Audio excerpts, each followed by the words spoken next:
Nobody's really disputing the problem, but what he's talking about is this really the right solution? And yeah, I mean, you can look at the numbers over a week, but this is a city. People live there 365 days a year. So when all of this show is over, what happens in DC? Well, but that's not correct, that Democrats haven't been disputing that this is a problem, right? It'd be one thing to say, it would be accurate to say that this is a temporary Band-Aid solution that deserves a long-term solution. But Democrats aren't saying that. They're pretending like the problem doesn't exist. And also, do we believe that they're prepared to implement the solution? Let's just look at the history of the DC Police Department. I don't know what evidence you have that Democrats are saying that there's no crime in DC. The last several weeks they've been saying, oh, well, this is down 30%. This is down 20%. Let's put our thinking caps on here for just a second. There's a difference between there is no crime and crime has been decreasing, which is a fact, okay? Even if you don't like the numbers, murders, okay? You're either dead or you're not dead, decreasing over the last couple of years. So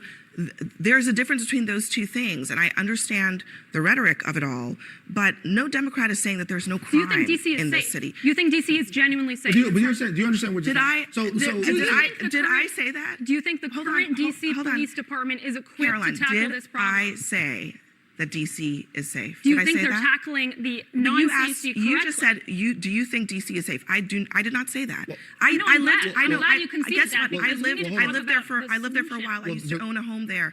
I understand the nature of crime in DC. I understand the nature of crime outside of the mall. Do you think the local government was going to tackle it? That is not the issue. Do you think the government was going to tackle it? The question is, what is the solution? Is the solution a 30-day prolonged active policing, more cops on the beat, putting violent criminals in jail? Do you really believe that the Democrat-controlled is going to do that? You're right. Over the last several years, you guys, hold on a second. the DC police budget stagnated and 700 cops were taken out of the police department. You are correct. You're correct. But that sustained policing, increased police on the streets, an increased police budget, all of those things would help. None of that is what's happening right now. But that's the problem. Were they going to do that? But did you see how you do you see how you just reorient the conversation? What was said was, we'll say it was a fact. The fact is that whether or not you think safe is relative. I probably feel safer in places that you don't feel safe, right? Like safe is relative. But the fact is that the crime was going down. There was a spike and the crime was going down. So to militarize the city and really put a lot of American citizens in a place where I know a whole bunch of people that feel more unsafe in DC now than they felt in DC a couple of weeks ago. Who feels that way? Abby's all indignant, jumping in. No Democrats are saying there's not a crime problem in DC. What? For months, it's exactly what you've been doing. Not to mention Cowboy Hat is doing it in front of your face right now on your show. Do you even listen anymore? Good Lord. Every panel, every segment. It was about how Trump was some authoritarian, not about the actual crime people are living through day by day. Only now, when it's just undeniable that things feel safer under Trump, do they suddenly pretend they've always acknowledged crime was a problem?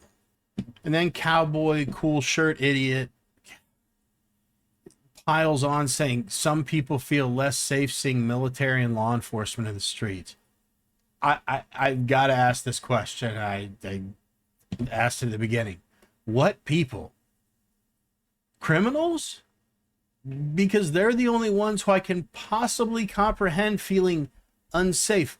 But they're not afraid of being hurt. They're afraid that they can't hurt others and that they may have to accept consequences for their actions. You guys tell me what I'm missing. Who the hell is he talking about? Because the rest of us, normal people, feel relief. We feel gratitude.